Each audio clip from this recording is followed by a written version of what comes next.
নিরামিষের দিনে কিংবা অন্য কোনো দিনে সকাল কিংবা রাত্রির বেলায় জলখাবারের একটা চিন্তা থাকে, আজকে সকালে কি রান্না করব কিংবা রাত্রির বেলায় কি রান্না করব।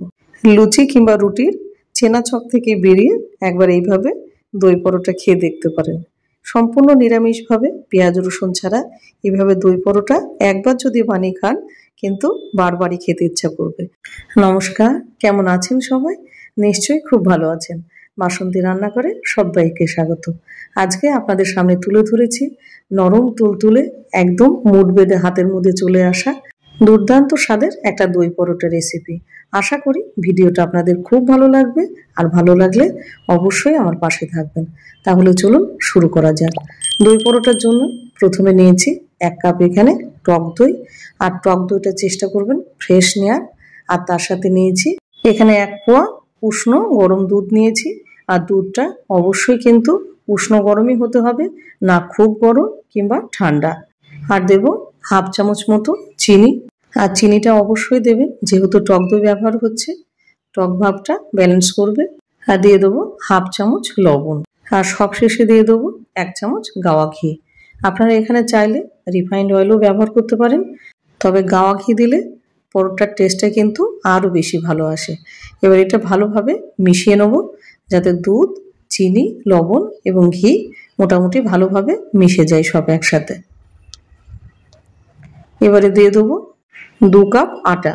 এখানে আপনারা চাইলে পুরোটা আটা কিংবা পুরোটা ময়দা দিয়ে করতে পারেন। আমি 2 রকমই মিশিয়ে নিয়েছি। এখানে 2 কাপ আটা নিয়েছি, আর তার সাথে নিয়ে নিয়েছি 1 কাপ ময়দা।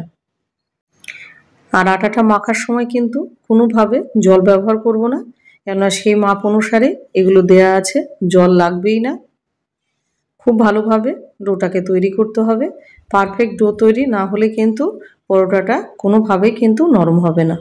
খুব ভালোভাবে মাখতে হবে যাতে আমাদের একটা খুব শক্তও না আবার খুব নরমও না, একটা সুন্দর একটা ডো তৈরি হয়।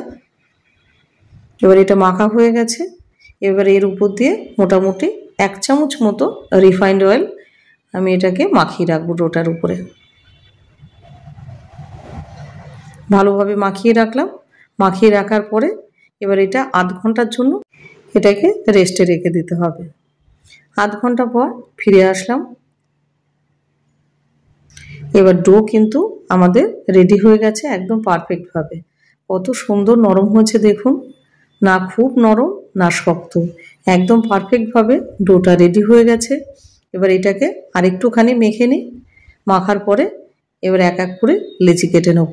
আর লেচি একটুখানি বড় মাপের কাটতে হবে। নর্মাল যে আমরা পরোটাগুলো খাই তার চাইতে একটুখানি বড়। এগুলো না পাতলা হবে আর না খুব মোটা। এবার এক এক করে পরোটা লেচিগুলো গোল গোল করে রেখে দেবো। আর ডো যত পারফেক্ট হবে পরোটাটাও কিন্তু তত নরম কিংবা খেতে ভালো হবে। এবার এক এক করে পরোটাগুলো বেলে নেব। প্রথমে একটু গোল করে অল্প একটুখানি হালকা আটা লাগিয়ে নেব। এবার এক এক করে পরোটাগুলো বেলে নেব। এবার গোল করলে গোল করতে পারেন, আর এইভাবে 3 কোনা করলে 3 কোনা করতে পারেন। তবে পরোটার শেপ আমাদের বাড়িতে এরকমই খেতে ভালোবাসে সবাই। আর কীরকম মোটা কিংবা পাতলা হয়েছে একবার দেখিয়ে দিচ্ছি, দেখুন, না মোটা হয়েছে না পাতলা। এবার এক এক করে সব পরোটাগুলো এইভাবে বানিয়ে নেব। আমি তেল দেব না, তেল ছাড়াই এটাকে বেলে নেব। এবার এক এক করে সব পরোটাগুলো একবারে আমি তৈরি করে নেব। দেখুন, এবার চলে যাই রান্নাতে। প্রথমে একটা চাটু বসিয়ে দিয়েছি, লোহার চাটু, আর এদিকে সব পরোটাগুলো বেলে নিয়েছি। এবার চাটুটা খুব ভালো করে গরম হলে এবার একটা একটা করে পরোটাগুলো ভেজে নেব। এবার পরোটাটা দেওয়ার পরে মোটামুটি 5 মিনিট পরে উল্টে দেবো। এবার এক পিঠ হওয়ার পরে এবার 1 চামচ রিফাইন্ড তেল চতুর্দিকে ঘুরিয়ে নেব। এবার পরোটাটা কতখানি পারফেক্ট হয়েছে, একদম রুটির মতো ফুলে যাবে। দেখুন, যদি এইভাবে আপনারা বানান একটা পরোটা আপনার মিস হবে না। দেখুন, উল্টানোর সাথে সাথে কত সুন্দরভাবে পরোটাগুলো ফুলে যাবে। আর এই পরোটা ফোলার কারণে একদম নরম তুলতুলে আপনার হাতের মধ্যে চলে আসবে। এত সুন্দরভাবে এই পরোটা তৈরি হয়। আর এইভাবে যদি আপনি বানান একটা পরোটাও আপনার শক্ত হবে না, একটা বাচ্চাও 2 আঙুল দিয়ে কিন্তু ছিঁড়ে খেতে পারবে। এপিট ওপিট করে সুন্দর করে এরকম লাল করে ভেজে নেব। এবার একটুখানি তেল ঝরিয়ে এভাবে তুলে নেব। আবার একটা পরোটা দিলাম, আর এখানে আমি রিফাইন্ড অয়েল দিয়ে ভেজেছি, আপনারা চাইলে ঘি দিয়েও ভাজতে পারেন। আর এইভাবে এক এক করে সব পরোটাগুলো এরকম সুন্দর করে ভেজে নেব। আর এটা নিরামিষ দিয়েও খেতে পারেন, যেহেতু পেঁয়াজ রসুনের কোনো রকম ব্যবহার নেই। সঙ্গে যে কোনো একটা নিরামিষ তরকারি হলে খুব ভালো লাগবে খেতে। এবার সব পরোটাগুলো আমাদের ভাজা হয়ে গেল কত সুন্দরভাবে। এবার রেডি হয়ে গেল সুস্বাদু নরম তুলতুলে দই পরোটা। আর কীরকম নরম হয়েছে সেটা আপনাদের দেখাচ্ছি। আর দই তো সবার ঘরেই কম বেশি থাকে, তাহলে আর দেরি কেন, এইভাবে বানিয়ে ফেলুন চটপট দই পরোটা। আর সাথে থাকুক একটা সুন্দর দেখে আলুর দম কিংবা আলুর তরকারি। আর কতখানি নরম হয়েছে দেখতেই পাচ্ছেন। ভাঁজ করলে একদম হাতের মুঠোয় চলে আসছে। আর নরম, সে তো একটা বাচ্চাও 2 আঙুল দিয়ে ছিঁড়তে পারবে। আর সঙ্গে থাকুক সুন্দর দেখে এরকম একটা আলুর তরকারি। আর ভিডিওটা আপনাদের কেমন লাগলো?